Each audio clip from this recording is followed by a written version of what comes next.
Hello, romance. Ashley Collins, aka the Aunt of Dragons. Welcome to my YouTube channel, The Breakup Diaries. So, we're just gonna go ahead and get this out the way. Although there is no documented history of what happened, what occurred. So, something that kind of grinds my gears is when I watch someone go live with someone else, is they don't allow the guests to talk. Like I feel like we've had a very long history of talk show hosts with Jay Leno, David Letterman, Jimmy Fallon. So we see that you're supposed to allow the guests to talk.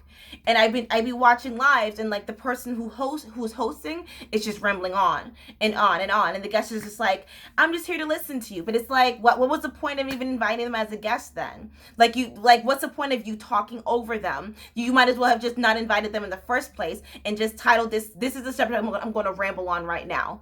I've been a guest in a couple of lives before where the host is just rambling on and on and on, and I'm just listening, right? And I'm like, I don't mind listening. I do not. I'm definitely not complaining about that. But a little teeny tiny part of me is like, why did you ask me on then? Because I barely said 2 words, and why you've said 1,000. You know. Let's just rip the bandage off the baby. So I did a live with someone, and they kept interrupting me, and it reminded me of the podcast with Joe Rogan. You know who the fuck Joe Rogan is. You know who he is. But do you remember the episode where he had Neil deGrasse Tyson on, and he just keeps interrupting him? I felt like Joe Rogan, where he kept interrupting me. He kept talking over me. He kept saying how I was wrong, and I was like, I eventually just. Firstly, I lost my temper, which I'm very, very upset about that I did that. Like, we'll talk about the rules in a second. But I lost my temper, first of all. And then secondly, I just stopped talking. And I said, what would you like me to say? Because I'm obviously not going to say what you want to hear. So what would you like me to say? If you want me to just sit here and listen to you, I don't mind listening to you. But I don't mind a little bit of civil discourse. I do not mind that. But if this is going to be a discussion works both ways. It goes A and B, A and B. It doesn't go A, B, A. You know what I'm saying? So, I've been reflecting on that for the past week of how I could have handled that situation differently. So now we're going to talk about, oh, no, and also like Gary Vee does this all the time. And I feel like everyone's always trying to mimic Gary Vee's attitude. You know what I'm saying? Like everyone's trying to be like, hustle, work hard. No, let me tell you something. Was that a good impression? I feel like that was really a good impression. But everyone's always trying to mimic Gary Vee's energy and positivity, which I totally dig. But also you're not considering the fact that Gary Vee's from New York. He's from the North. You know what I'm saying? Like, so they have a very different way of how they talk to people. But that's not how that's not how the whole world interacts with people. You know? I'm always nervous that you can see my deodorant. Like, I'm wearing deodorant though. Like, why would I be embarrassed by that? Like, I like to smell good. I can smell-ish. Yesterday I smelled rotten stuff. But today it's getting a little better. But long story short, I lost my smell for months during COVID, but it wasn't COVID. But okay, anyway, yeah, I feel like everyone's trying to mimic Gary Vee's behavior, and as a result of that, you're mimicking his rudeness because you're also being oblivious to the fact that he does cut people off. You know, like, like, okay. So, rambling is over, ranting is over. I'm trying to figure out ways to politely cut people off. How to politely interject in conversation when it comes to individuals who always think they know what's best, who always think that who talk over you, who talk louder than you. So we're gonna give some hints for in person, during lives, and over the phone. So hopefully these are useful to you because this is something I've been practicing right now, present tense in life. I was asking a friend about this, and he said, number one, you don't. You don't interrupt someone when you're speaking to them because it's all about being polite. But, you know, I digress there because, you know, who is polite anymore nowadays? Oh, this is something that I've been doing for years. You list what you're going to ask them. So this is something that I do. I say to people, 3 questions. And then they'll be like, 3 answers. And that's it. Conversation's over. Only had 3 things to ask you, only had 3 things to say. Conversation over. It's over. There's nothing more. There's nothing further to discuss. That's it. So list the number of questions or things that you want to state to them. Okay. Number, I don't know what number this is. Gently touching them. Very gently. Like, not aggressively, obviously. Like, you're not trying to kidnap someone. But, yeah, so this is something I mainly do with men, because I'm like, I just want to touch a guy, because I'm so lonely. But seriously though, but by gently touching them, letting them know that I have something to say, and that's so funny because I did this with someone last night, and he was like, that's sometimes a sign that you're into someone. I was like, maybe I'm into you, but but yeah, gently touching them, letting them know that it's my turn to talk now. And that kind of touch triggers them, that like, oh, maybe I should stop talking. And these are some nonverbal warnings that you can do in order to, let them know that, hey, I have something to say. And you're rambling on and on and on.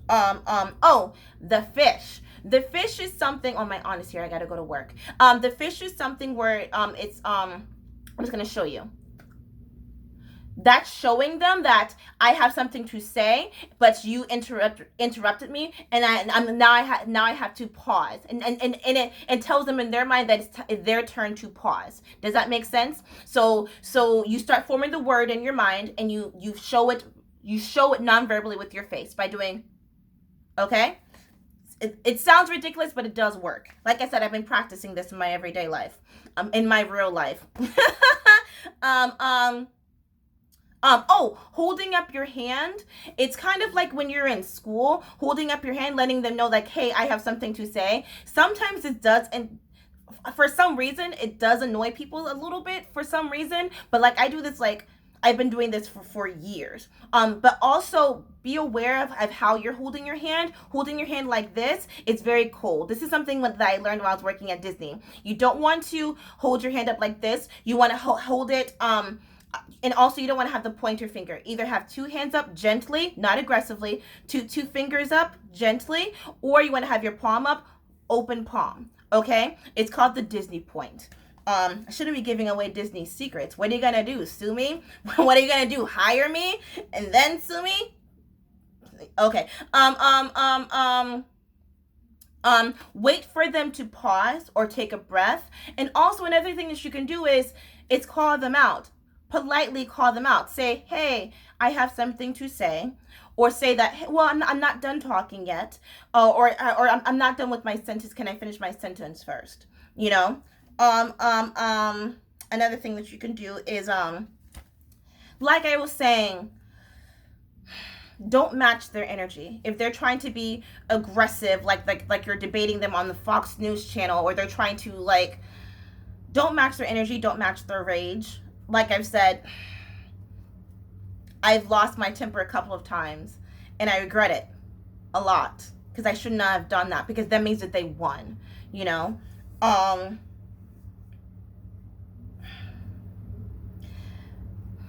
Sometimes people just want to be right, and that's okay, because I'm glad people feel like they can stand up for themselves, because that's just a sign that someone's not listening to them in their everyday life, so allow them that chance to be right,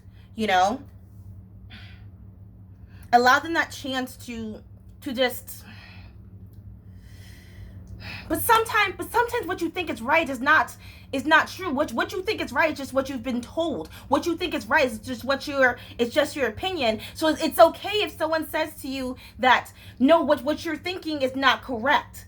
Sometimes you need to say stupid things out loud in order for people to correct you. So allow yourself to say something stupid, and allow yourself to be open-minded enough in order to allow someone to correct you. Like, for example, my best friend, She and I have discussions all the time. It's never just like basic girl talk, like, ooh, like I saw a cute guy today. Like sometimes it's that, but a lot of times it's literally civil discourse. Like like we're on Fox News discussing a certain topic.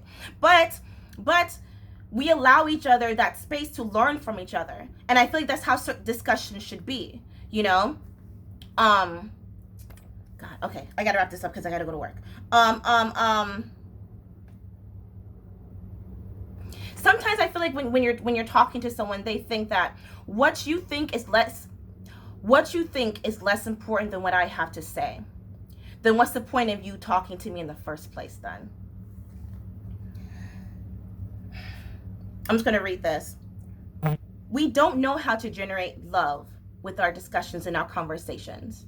We don't know how lucky and how fortunate we are to be having this conversation with each other. We don't have to be having this conversation, you know? Compassion protects you from bad thoughts and other people's toxins. Without skin, a cow can't protect itself. And without mindfulness, you can't protect yourself either. Being respectful to other people is like the bare minimum. Okay? And I don't think that people accept the responsibility that as an influencer, as a personality, you are influencing people how to treat other people. You know, they're going to mimic your behavior. Did you ever see that movie, The Mimic? That's literally what people are doing. And it's so strange. It's strange and it's also fascinating, you know, because I can see how like rock music influenced people in the 60s and the 80s. I can see how rap music influenced people in the 80s and 90s. And now present tense, I see like, oh, is this the frustration that our parents felt? Because I'm not even a parent yet, and I'm already frustrated because it's like, you don't talk like that. You don't act like that. That's just something that's pure entertainment. That's something that's a TV show. That's something that they know that you're gonna keep coming back to it. They're just, here we are now, entertain us. You don't behave like that in real life though. You don't behave like that in public. I forgot my Disney point. If you want to be a friend, then show yourself friendly. You see my aunt calling my name. Last thing, then I have to go to work. I'm coming. Things I wish I said. Oh, that was inappropriate. This is gonna sound super rude, but another way to politely interrupt someone during a conversation when they keep talking over you, they keep yelling over you, they keep saying that you're stupid, they keep saying that you're wrong. Pause, listen, smile, wait for them to finish their statement, and then say, "Are you done?" Did you ever see the movie with Samuel L. Jackson? It's 187. And I'll never forget that movie because he said, "Are you done?"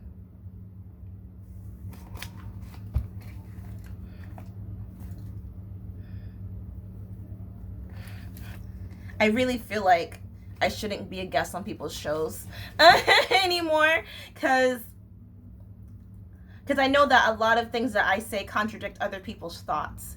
And I feel like the next time someone tries to make me feel stupid, the next time someone tries to belittle my thoughts, I'm going to say, "Thank you for sharing that, but are you done?"